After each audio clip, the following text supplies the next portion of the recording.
folks, Gareth here from Johnston K9. Welcome to our YouTube channel. Recently we put some feelers out amongst all of our students, asking them what sort of content they'd like us to create to fill our channel up with, things that they'd find useful and helpful. And first amongst all the suggestions that came back to us was a little questions and answers sort of set. Cracking idea, I thought. First amongst all the questions was, why do we need to distinguish between stay and the weight? What's the difference? Well, or is there a difference? Yes, there is a difference, and the reason we need to distinguish between the two is quite important. So weight is something that we use all the time in the dog's life, and if we was to change it to pause, it might make a little bit more sense.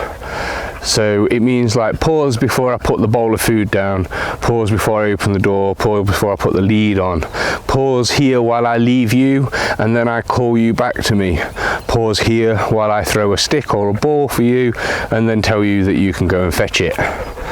Whereas stay hardly ever comes up, because stay's that thing that we say in an emergency. So I've just broke a glass in the kitchen, glass all over the floor.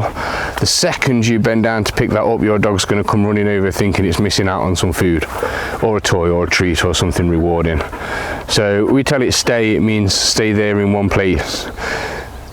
Dogs are quite habitual, so that means that they get used to us telling them to pause, and they get used to something being told to them a short time afterwards, and they also get used to the fact that that thing that's told after the pause command, it's varied. It could be a variety of different things, as we've just sort of said.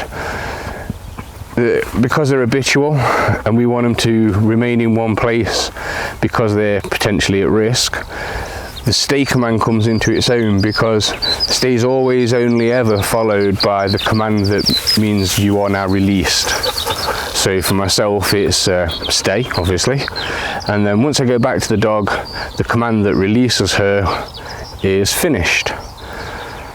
So that's always the case. We never call her from a stay, we never send her anywhere from a stay, anything like that. We always return back to her and we always say finished. Hello sweetheart, go on. Now that gets lodged in her head, it becomes a habit. It becomes, oh, I've heard that stay command, I must wait for the finished command. Can you see how I just use wait there? This just comes off our tongue so easily in our language. That's why folks get confused between the two of them. So pause, wait. Wait means pause. I'm going to tell you to do something afterwards. You're going to get to do something afterwards. Stay means stay here. Stay how I've left you. So whether that's the sit or the down. And do not move. I will return back to you and I will tell you that it's okay for you now to move. I will release you from that command. Well, keep it short and sweet, says the rest of our research. So there we go. I hope that's covered it all for you folks. If that's been good, click the like button, hit that subscribe button. Any questions or comments, stick them down below, and I'll see you in the next video.